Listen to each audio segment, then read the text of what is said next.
예, 오늘 언약 6번째 시간, 노아와 세우신 하나님의 언약이라는 제목으로 말씀을 나누도록 하겠습니다. 노아와 세우신 하나님의 언약.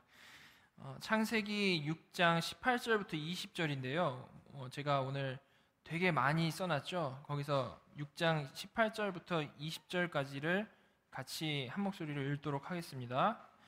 그러나 너와는 내가 내 언약을 세우리니 너는 내 아들들과 내 아내와 내 며느리들과 함께 그 방주로 들어가고 혈육 있는 모든 생물을 너는 각기 암수 한 쌍씩 방주로 이끌어들여 너와 함께 생명을 보존하게 하되 새가 그 종류대로 가축이 그 종류대로 땅에 기는 모든 것이 그 종류대로 각기 둘씩 내게로 나아오리니 그 생명을 보존하게 하라. 아멘.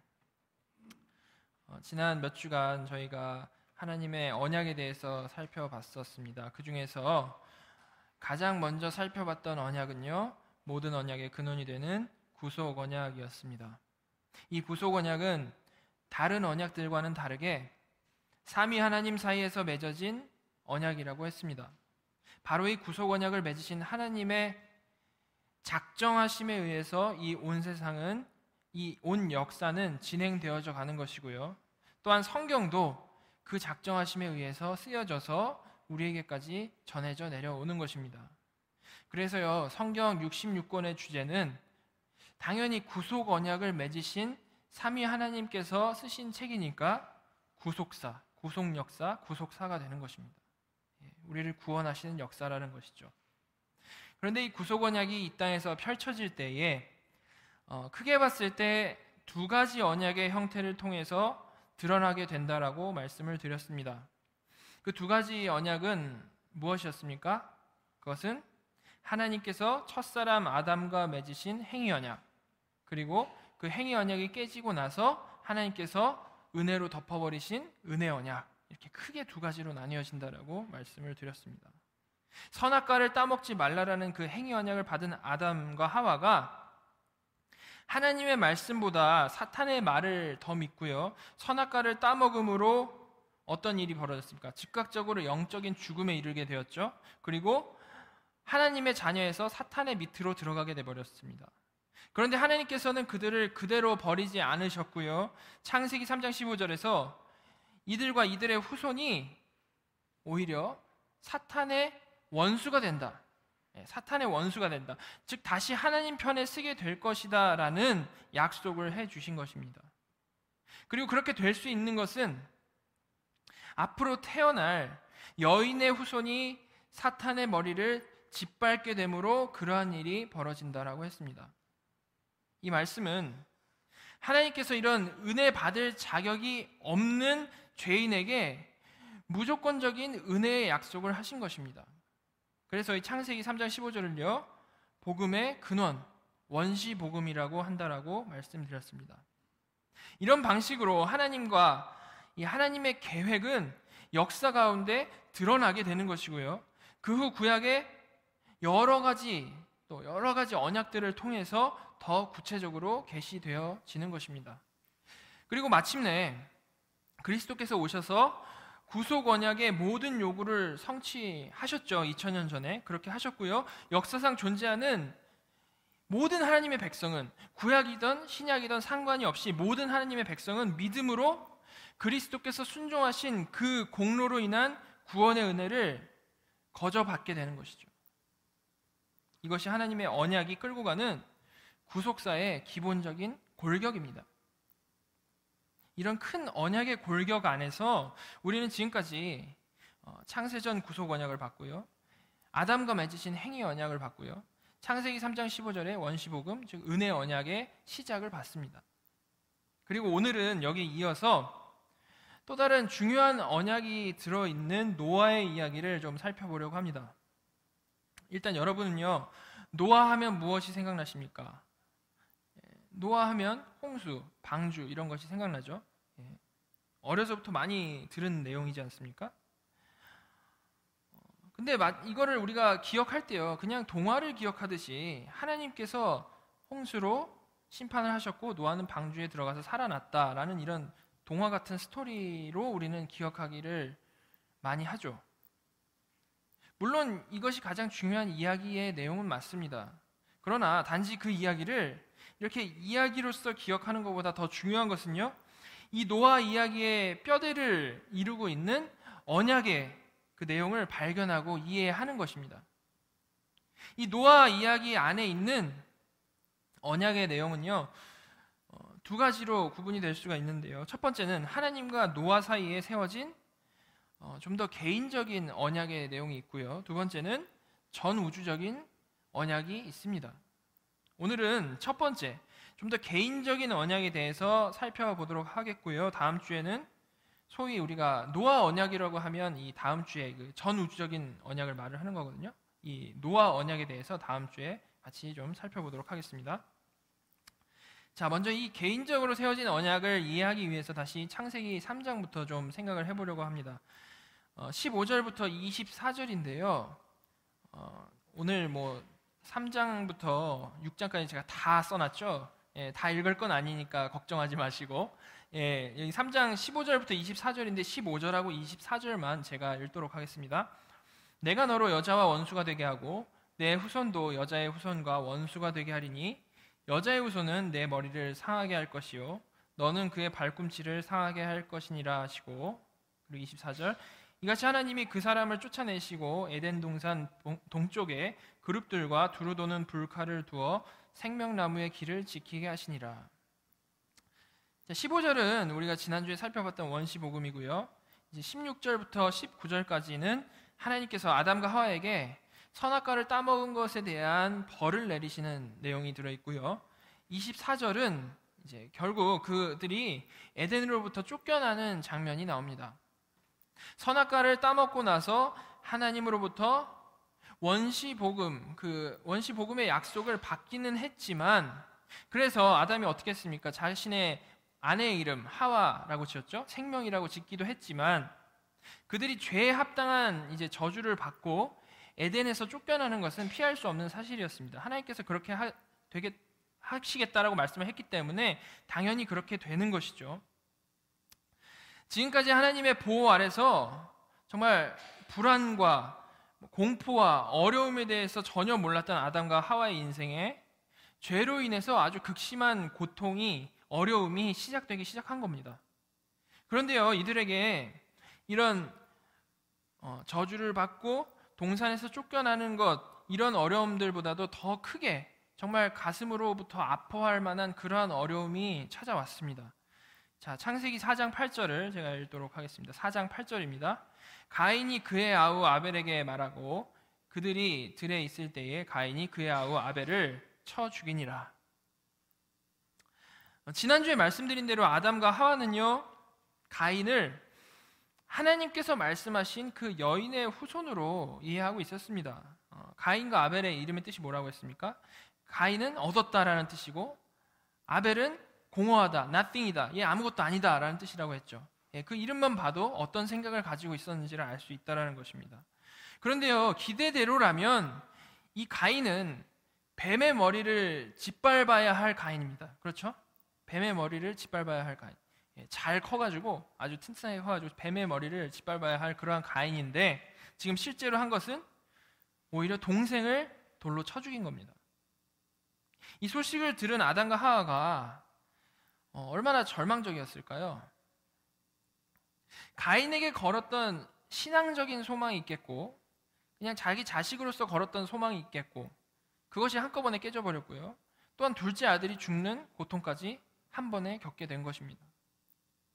이 상황에서 아담과 하와는 가인이 하나님께서 말씀하신 여인의 후손이 아님을 분명히 확인했을 것이고요.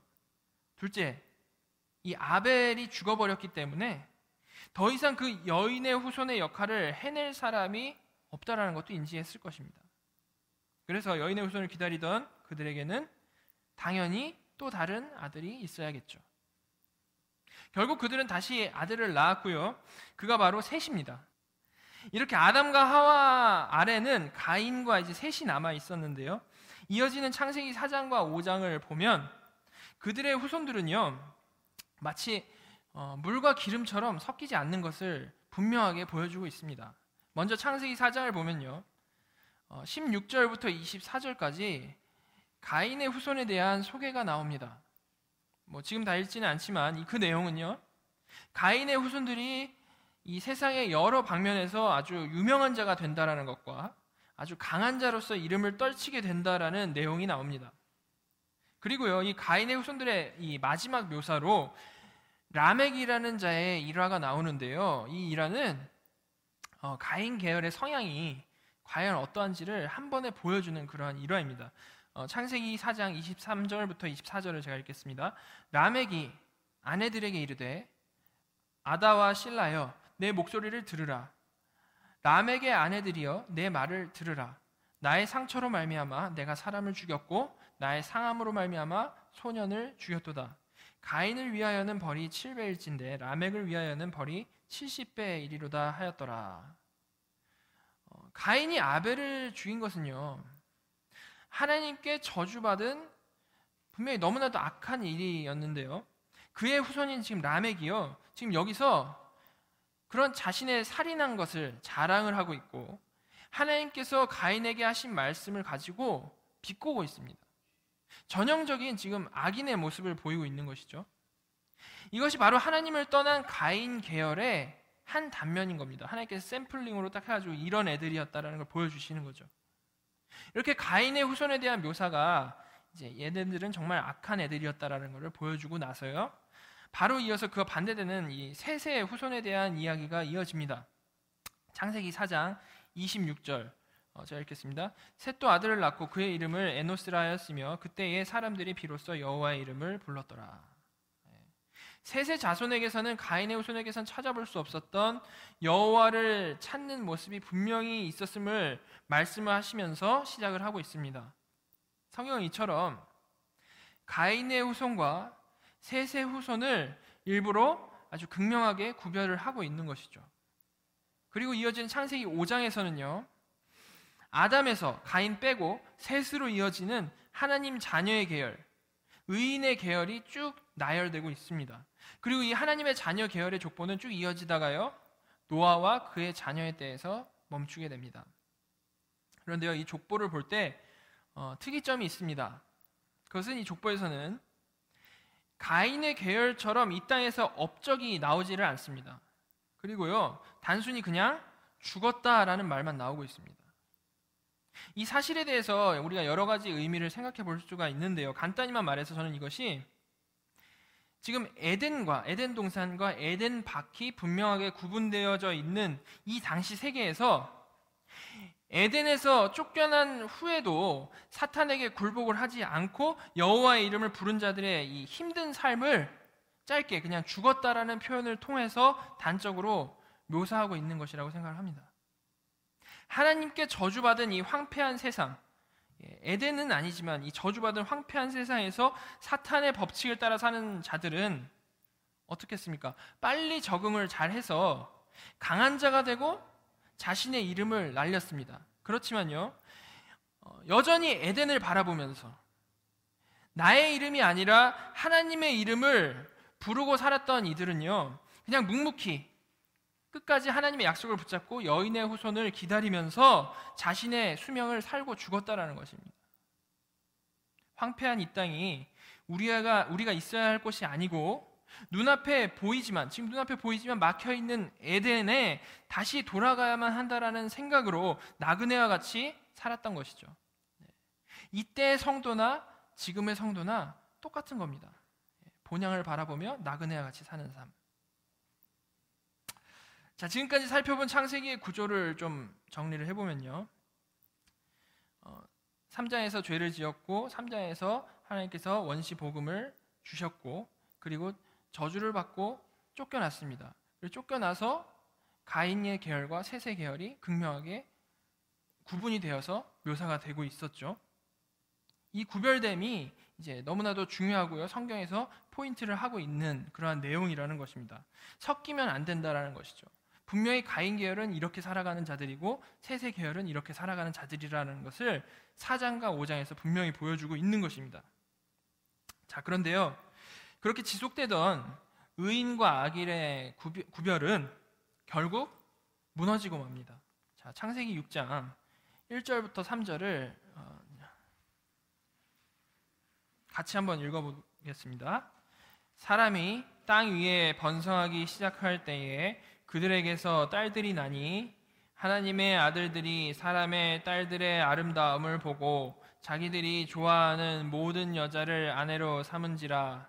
여호와께서 이르시되 나의 영이 영원히 사람과 함께하지 아니하리니 이는 그들이 육신이 됨이라. 그러나 그들의 날은 120년이 되리라 하시니라. 여기서 하나님의 아들들은요, 의인의 계열을 말하는 거고요, 사람의 딸들은 악인의 계열을 말하는 겁니다. 이들이 창세기 4장과 5장에 정확히 구별되어서 나오던 그 지속되던 구별을 깨고 섞이기 시작했다라는 겁니다. 그에 대해서 하나님께서는 3절에서 나의 영이 영원히 사람과 함께하지 아니하리니 라고 말씀을 하십니다. 이 부분은 사실 상당히 난해 구절인데요, 그래서 해석에 있어서도 참 여러 가지 견해가 있습니다. 그런데요, 구체적인 것은 나중에 우리가 창세기 강해를 할 때 좀 더 깊이 있게 살펴보도록 하고요, 지금은 간단히 그냥 그 뜻만 말씀을 드리면 이 말이 뭐냐면 나의 영, 곧 성령이 영원토록 사람들의 죄악을 저지하고 있지는 않을 것이다 라는 말입니다. 성령이 영원토록 사람들의 죄악을 저지하고 있지는 않을 거다 라는 말이죠. 하나님께서 죄악된 자들을 보시고 죄를 저지하고 계셨던 그 손을 놓아버리신다는 것이죠. 이해가 되십니까? 더 악해지지 않도록 잡고 계셨던 것을 놔버리신다는 겁니다. 이것을 우리가 좀 정확히 이해하기 위해서는 전적 타락이라는 교리를 좀 잠깐 우리가 생각을 해봐야 됩니다. 전적 타락이 무엇입니까? 우리 많이 들었죠? 아담 이후 모든 사람이 원죄로 인해서 전적으로 타락한 존재가 되었다라는 교리입니다. 그런데 이 전적 타락을 이해할 때 한 가지 중요한 포인트는요, 이 교리가 완전 타락을 말하는 것은 아니라는 겁니다. 우리가 이 둘을 좀 구별을 하는 것이 매우 중요합니다. 완전 타락이 뭡니까? 완전 타락은요, 타락한 정도에 있어서 절대적으로 아주 완벽하게 타락한 것을 말하는 겁니다. 완전히 끝까지 타락했다라는 거죠. 이것이 완전 타락입니다. 그러나 칼빈주의에서 말하는 전적 타락은요, 그런 타락의 정도, 완전히 타락했다라는 그런 정도를 말하는 것이 아니고요, 타락의 범위, 타락의 규모, 그게 전적으로 타락했다라는 뜻입니다. 모든 면에 있어서 타락했다라는 거죠. 이렇게 죄가 우리 전체에 영향력을 미치고 있어서, 그래서 스스로는 선한 일을 할 수 없는 존재가 되었다라는 것에 포인트가 있는 것입니다. 자, 이에 대해서 좀 이해를 더 쉽게 하기 위해서 R.C. 스프롤의 말을 제가 맨 뒤에 인용을 해놨는데요, 이렇게 설명을 합니다. 제가 읽어보겠습니다. 전적 타락이라는 개념은 종종 완전한 타락이라는 사상과 혼동이 된다. 개혁주의 신학의 틀에서 볼 때 전적 타락이란 우리의 인간성 전체가 타락했다라는 뜻이다. 즉, 내 안에 어떤 형태로든 타락에 오염되지 않은 부분이 한 곳도 없다라는 말이다. 그런데 이 전적 타락은 완전한 타락이 아니다. 완전한 타락은 더 이상 죄를 지을 수 없을 만큼 죄인이 되었다라는 뜻이다. 우리는 이것이 올바른 이해가 아님을 알고 있다. 우리는 우리가 범한 죄보다 훨씬 더 사악한 죄를 생각할 수 있는 존재다.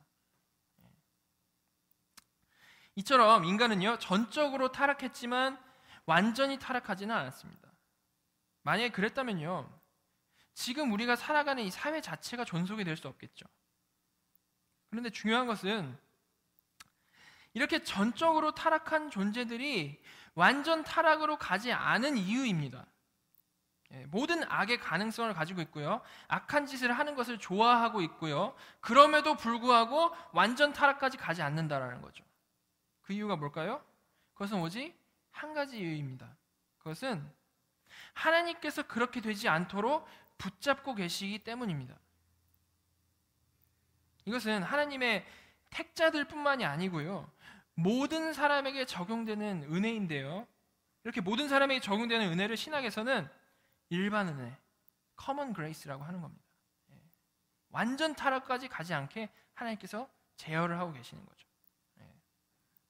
사람다운 존재, 여전히 살아갈 수 있도록. 자, 그런데 여기 창세기 6장에서 하나님께서는 그 붙잡으신 손을 놔버리겠다라고 말씀하신 겁니다. 일반 은혜를 걷어버리시겠다라는 거죠. 그런데 놓는 순간 바로 심판하지 않으셨고요. 보시면 120년의 기간을 정하셨습니다. 거기 그렇게 나오죠. 자, 이제 심판의 날까지 카운트다운이 들어간 겁니다. 120년. 그 결과 어떤 상황이 되겠습니까? 사람들이 이 말씀 듣고 회개했을까요? 아니죠. 하나님께서 손을 놓아버리셨으니까 회개는 사실상 불가능합니다. 이제 버스는 떠난 거죠. 그럼 어떻게 되겠습니까? 당연히 악이 더 활개를 쳤을 겁니다. 그래서 창세기 6장 3절에서 그 얘기가 나오고 120년이다 라는 얘기가 나오고 나서 하나님께서 손을 놓아버리신 후에 6장 4절에서 이런 말이 나옵니다. 당시의 땅에는 네피림이 있었고 그 후에도 하나님의 아들들이 사람의 딸들에게로 들어와 자식을 낳았으니 그들은 용사라 고대의 명성이 있는 사람들이었더라. 네피림에 대한 건 나중에 생각하기로 하고요. 일단 사람들에게 나타나는 모습 보면요, 120년 기간 동안 성령님이 간섭하지 않으시고 그냥 내버려 두니까 하나님의 아들들은 바로 사람의 딸들로부터 자식을 낳기를 시작했는데요. 그 자식들이 용사가 됐고 고대의 명성이 있는 사람이 되었다라는 것입니다. 자, 이것이 뭘 의미하는 걸까요?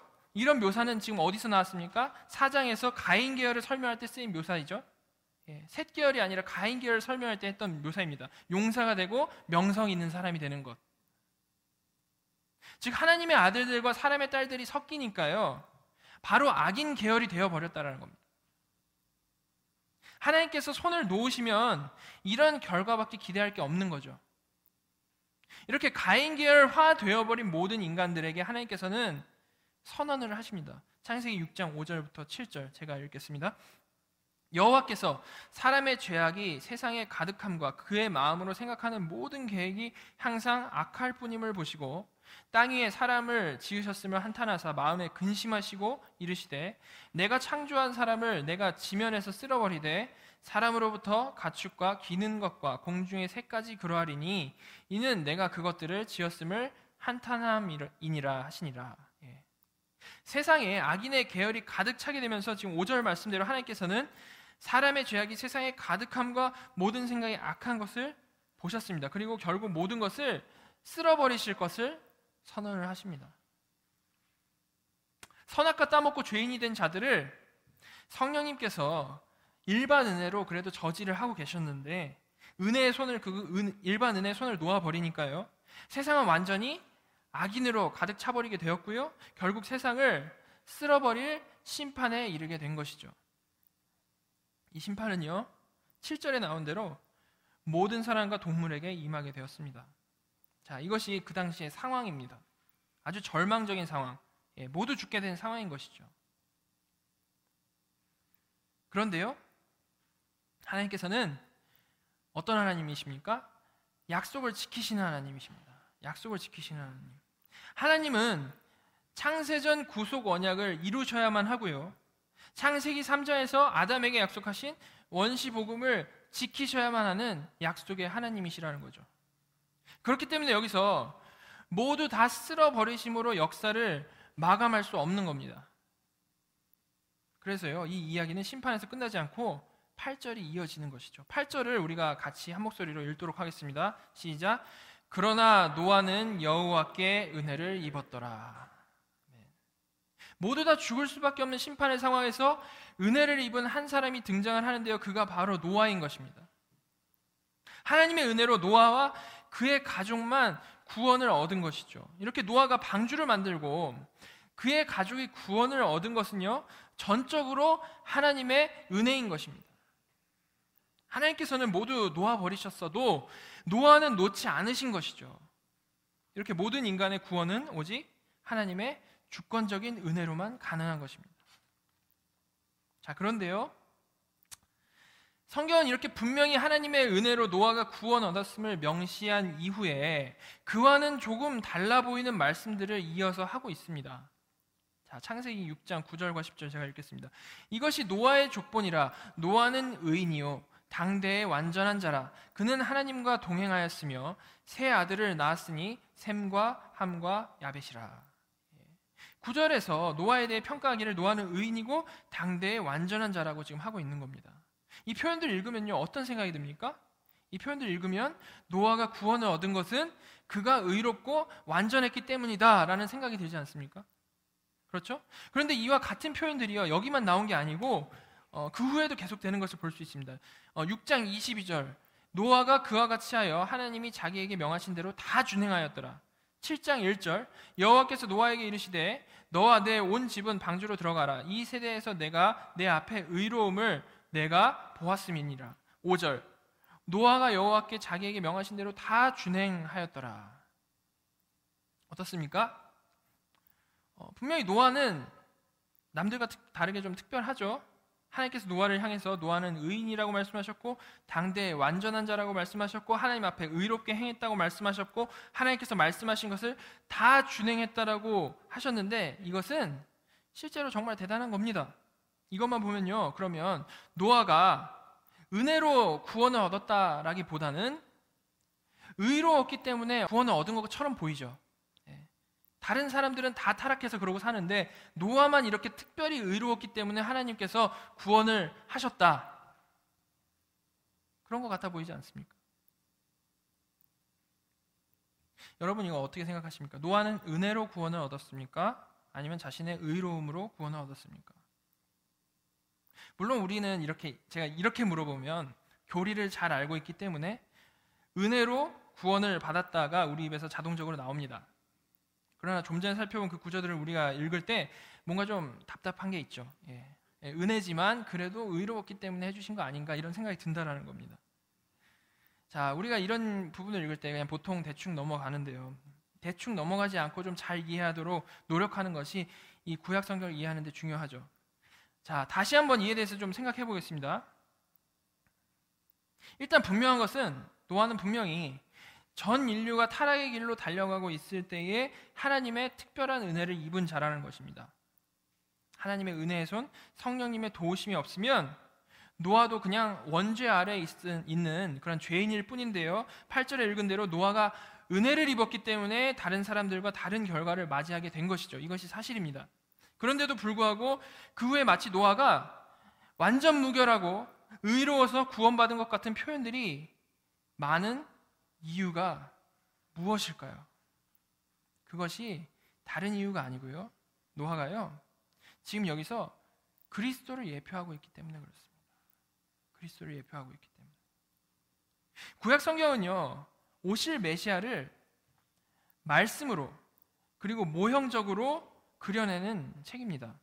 그래서 구약 성경의 특정 인물들과 사건들은요, 분명히 그 당시에 실제로 있었던 사람들이고 실제로 일어났던 역사들인 것은 사실이지만 단지 그들이 겪었던 그 사건 자체의 의미만이 중요한 것이 아니고 더 중요한 의미, 장차 오실 그리스도를 그려내는 기능을 했던 것입니다.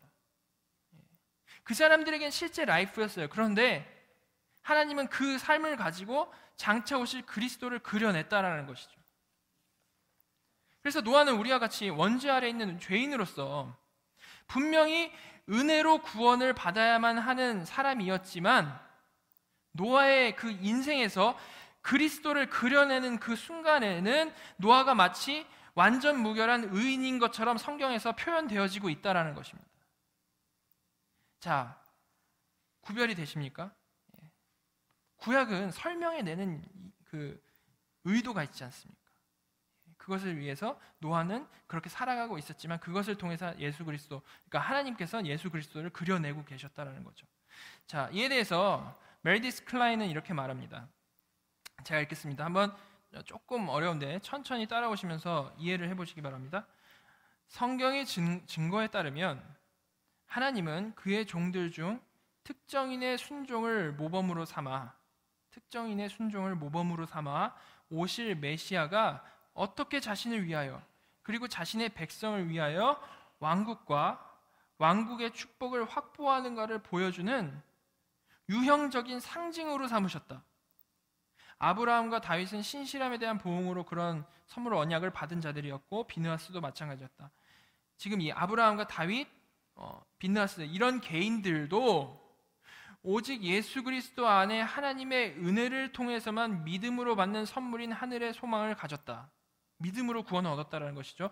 그러나 또한 하나님은 그들 삶 전체 혹은 어떤 특정 행위를 통해 드러난 신실함을 사용하셔서 그것에 유형적인 의미를 부여하신 것이다. 모두 다 믿음으로 구원을 얻었습니다. 구약이건 신약이건 상관없이. 그러나 구약의 어떤 특정 사람들의 특정한 삶의 부분 아니면 그 사람의 모든 인생을 통해서 예수 그리스도를 유형적으로 그려냈다라는 것이죠.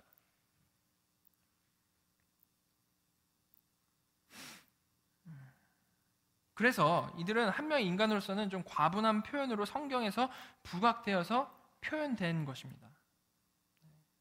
이들 각자는 자기 자신의 인생을 살고 있는데 그 밖에서 디자인하시는 하나님께서는 그들의 삶을 통해서 그리스도를 그려내고 계셨다라는 것이죠. 그렇다면요, 우리는 이런 구약의 인물들을 통해서 그리고 그들의 그 완벽함 그리고 그들의 그 형통함을 보면서 어떤 생각을 가져야겠습니까? 당연히 그 성경 말씀이 의도하고 있는 그리스도를 읽어내야 되는 것입니다. 그렇다면 지금 여기서 표현된 대로 노아는 당대의 완전한 자다라는 이 표현을 읽으면서요, 우리는 어떤 생각을 가져야 되겠습니까? 우리도 노아를 본받아서 의롭게 살자, 우리도 노아처럼 당대의 완전한 의인이 되자라는 교훈을 얻어야겠습니까? 당연히 안 되겠죠. 이건 노아뿐만이 아닙니다. 구약성을 읽으면서 우리도 요셉처럼, 우리도 모세처럼, 우리도 다윗처럼 이렇게 저렇게 되자, 이런 식으로 결론 내면 안 된다라는 겁니다. 그것은요, 전혀 성경적인 것이 아니죠. 왜냐하면 그런 식으로 성경을 읽는 것은 성경의 원래 의도와 전혀 다르게 읽는 것이기 때문에 그렇습니다. 우리는 그들의 삶에 나타난 이 완벽한 부분의 모습을 통해서 하나님께서 그려내신 그리스도를 읽어내야 된다는 겁니다. 이들을 본받아야 될 대상이 아니고 이들의 삶을 통해서 그려내졌던 메시아 예수 그리스도를 봐야 된다는 것이죠. 그것이 성경을 읽는 방법입니다. 그렇지 않으면요, 우리가 성경을 백독을 한다 할지라도 그에게 성경은 위인전 수준을 벗어나지 못하는 거죠.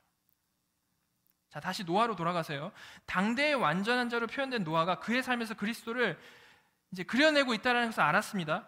그럼 한번 그 관점으로 한번 보도록 하겠습니다. 다 읽으면 좋겠지만 간단히만 말씀드리면 6장 11절부터 13절까지 하나님께서는 타락한 사람들을 땅과 함께 멸할 것임을 말씀을 하셨습니다. 그리고 14절부터 17절까지는 노아에게 방주를 만드는 구체적인 방법들을 말씀해 주셨고요.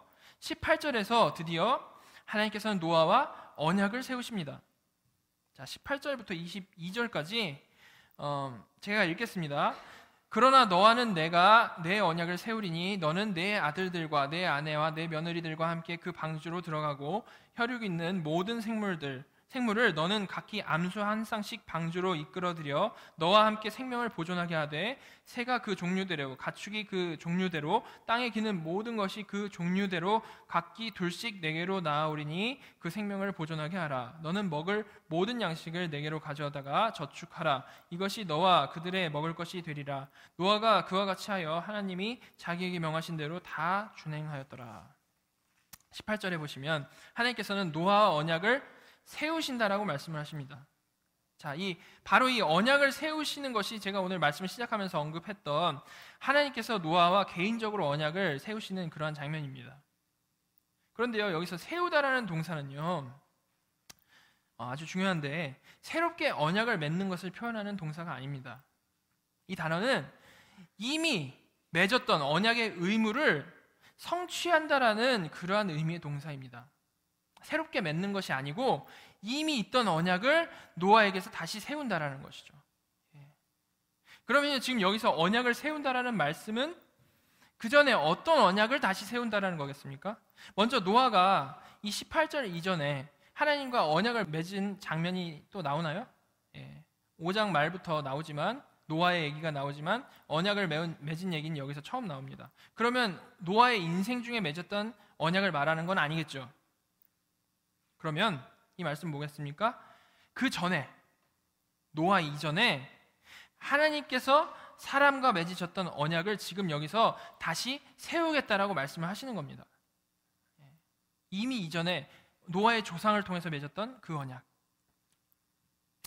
자, 뭐가 있었습니까? 두 가지가 있었죠? 행위 언약과 은혜 언약. 예. 그런데 행위 언약은 일단 깨졌고요. 선악과 더 이상 없으니까 행위 언약 아니겠죠? 그럼 뭡니까? 하나님께서 은혜로 구원하시겠다라고 약속하신 은혜 언약을 말씀하는 겁니다. 예. 그렇게 하나님께서는 창세기 3장에 나온 그 은혜 언약의 근거에서 18절에 지금 나오는 대로 노아의 가족과 동물들을 구원하시겠다라고 다시 언약을 세우시는 겁니다. 은혜 언약을. 창세기 3장의 원시복음을 노아로 연결을 시켜주시는 거죠. 그 언약이 네 언약이다 라고 얘기를 해주는 겁니다. 그런데 은혜 언약이 뭡니까? 기본적으로 한 것이 없는데 거저주는 것이 은혜 언약입니다. 그런데 지금 여기서 은혜 언약을 노아와 하나님께서 다시 세우시는데요, 어떤 일이 벌어집니까? 노아에게 엄청난 할 일이 주어집니다. 그 노아의 할 일이 뭐죠? 그것은 하나님께서 명하신 대로 방주 만드는 일과 만든 후에 가족과 동물 태우는 그런 일입니다. 음식도 저장하고 그런 일이죠. 이것은 듣기보다 매우 어려운 일이었습니다. 왜냐하면 방주 만든 기간을 100년 이상으로 보기 때문에 그렇습니다. 120년이라고들 하죠. 비도 안 오는데 방주를 120년 동안 만들었다고 생각을 해보십시오. 이거는 보통 일이 아닙니다. 그리고요, 그 명령을 하시고 나서 이 120년이라는 오랜 세월 동안 하나님께서 다시 말씀하셨다라는 말도 없습니다. 처음에 홍수로 심판할 것이니까 방주 이렇게 만들어라 하시고 나서 120년 동안 하나님께서 별 말씀 안 하셨다는 겁니다. 120년 동안. 그러면요, 노아가 이 명령을 순종하는 데에는 하나님께서 주신 믿음과 정말 엄청난 노력이 필요했을 것이고요, 수많은 시련들을 통과해야 했을 것입니다. 그렇겠죠? 120년이 장난이 아니지 않습니까? 우리 계획을 세우고 1년도 하기 힘든데. 그런데 이것이 은혜 언약이지 않습니까? 하나님께서 은혜 언약을 노아와 같이 이제 다시 세우신 것인데 왜 이렇게 엄청난 일들, 노아에게 이렇게 버거운 일들이 노아에게 맡겨진 것일까요? 이것이 정말 은혜 언약이라면 아무런 조건도 없이 공로 없이 그냥 하나님께서 방주를 딱 마련해 주셔서 타라 이래야 되는 거 아닙니까? 자, 그 이유는 다시 말씀드리지만 노아가 지금 이 은혜 언약에서 맡은 역할은요, 단지 은혜 언약의 수여자의 역할이 아니고 그리스도의 역할을 그려내기 때문에 그렇습니다. 한번 우리가 구원받는 것을 생각을 해보십시오. 우리가 노력 없이 공로 없이 은혜 언약을 통해서 우리는 믿음으로 거저 구원을 받았습니다. 그렇죠? 그런데 이런 일은 그냥 갑자기 생겨난 일이 아니었고요, 그리스도의 엄청난 희생과 순종이 있었기 때문에 가능한 것입니다. 그리스도의 순종하심 때문에 그와 연합한 모든 사람이 구원을 얻는 것이죠. 우리에게는 거저받는 은혜이지만 예수 그리스도에게는 엄청난 행위라는 거죠. 바로 이 원리입니다. 하나님이 하나님과 노아 사이에 세워진 이 은혜 언약은 그리스도를 그려내던 노아의 이 120년의 순종을 통해 그의 가족과 동물들에게 거저 베풀어진 것입니다. 마치 예수님의 공로로 인해서 우리가 대신 생명을 누리듯이 노아의 공로로 인해서 대신 생명을 누리는 거죠. 이처럼 노아의 순종은 그리스도의 모형으로서 행하는 정말 대단한 중요한 의미가 있는 순종이었습니다. 그래서 6장 22절과 이어지는 7장 1절 우리가 아까 읽었죠. 거기서 노아는 하나님께서 하라고 명하신 대로 다 준행했다라는 것, 그리고 하나님 앞에서 의로운 자라는 것이 계속해서 강조가 되고 있는 겁니다. 이 노아의 순종, 이렇게 다 했기 때문에 너희는 은혜로 구원을 받았다라는 거죠.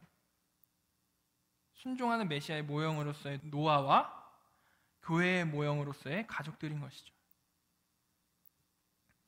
사실 이 노아의 순종뿐이 아니고요, 우리가 나중에 창세기 강의 때 살펴보겠지만 노아가 지은 방주 역시도 그리스도를 예표하고 있고요, 노아의 홍수 이 전체 이야기 자체가 예수 그리스도와 구원에 대해서 말을 하고 있습니다. 그것은 이제 창세기 강의 때 보도록 하고요.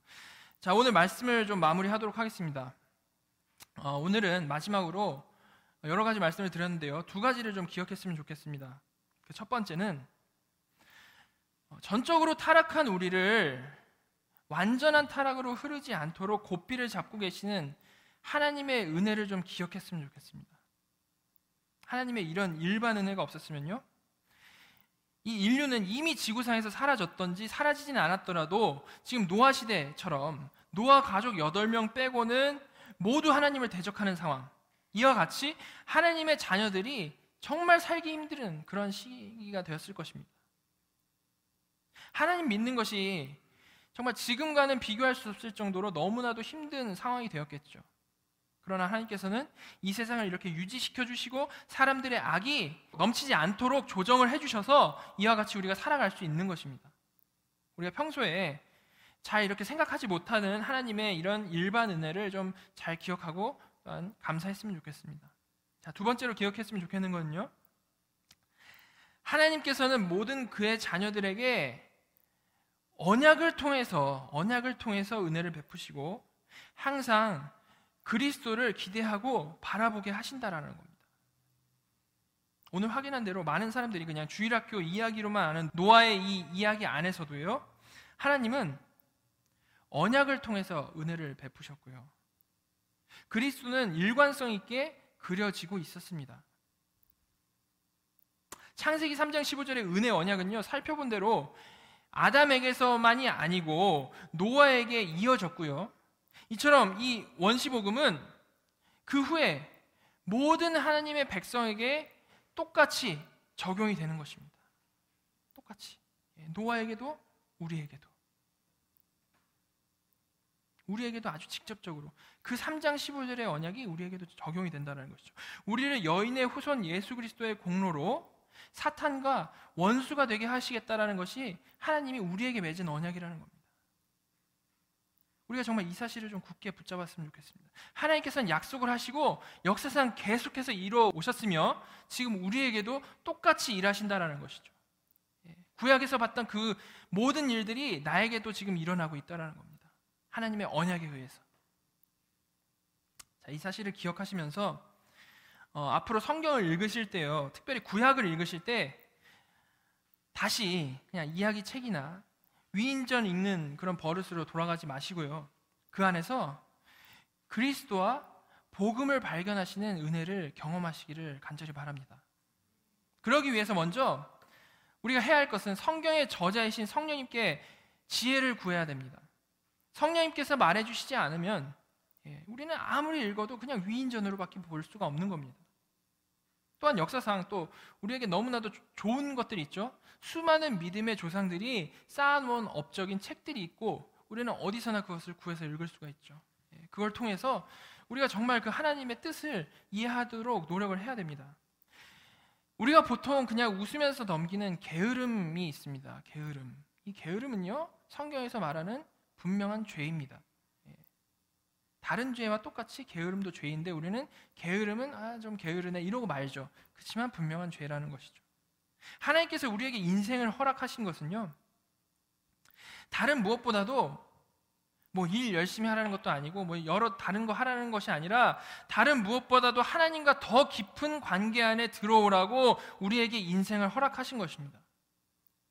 그냥 살기에 바쁘고 남는 시간은 놀기에 바빠서 하나님 말씀을 뒷전으로 미루면 안 된다는 것입니다. 우리가 그냥 평소처럼 살아갈 때요, 우리의 삶은 절대로 변하지 않습니다. 우리 삶에 이 우선순위가 바로 설 때요, 나의 삶은 그때부터 지금과 달라질 수 있는 겁니다. 여러분, 정말 원래 하던 대로 해서는 하나님을 더 깊이 알 수가 없죠.